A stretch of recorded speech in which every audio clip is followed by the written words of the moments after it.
नमस्कार, मी अर्चना करूया इथं शेंगदाणे यामध्ये किंचितसं तेल असं रंग येईपर्यंत परतून घ्यायचं. खमंग असे शेंगदाणे व्यवस्थित असे परतून झालेले आहेत. इथे शेंगदाणे काढून घेऊ.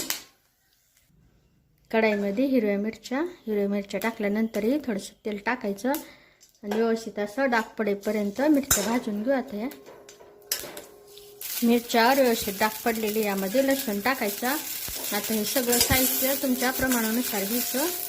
आता हे काढून घेऊ. यामध्ये मीठ टाकायचं. आता हे मिक्सरला बारीक करून घेऊ. मिक्सरचं बटन चालू बंद करायचं आणि बारीक करून घ्यायचं. फ्लावर घेतलेले आहेत. हे फ्लावर टाकायचे.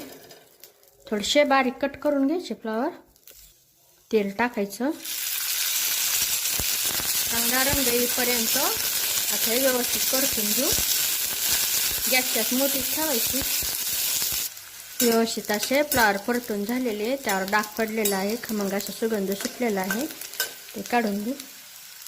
यामध्ये भरपूर असा बारीक कट केलेला कांदा गॅसची मोठी करून चांगला कांदा गुलाबी रंगावर परतून घेऊ. आपला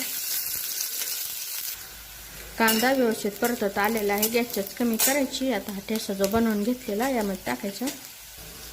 छान असं परतून घेऊ सुट्टा होईपर्यंत. आता मीठ टाकलेलंच आहे, त्यामुळे बाकी मीठ टाकायची गरज नाही.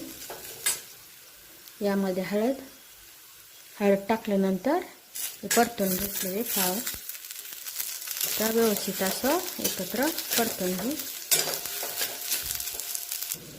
यावर आता किंचितसं पाणी. आता गॅसच्यात मंद करून थोडंसं मऊ पडेपर्यंत शिजून घेऊ. आता इथं फ्लावर एकदम व्यवस्थित असे मऊ पडलेले आहेत.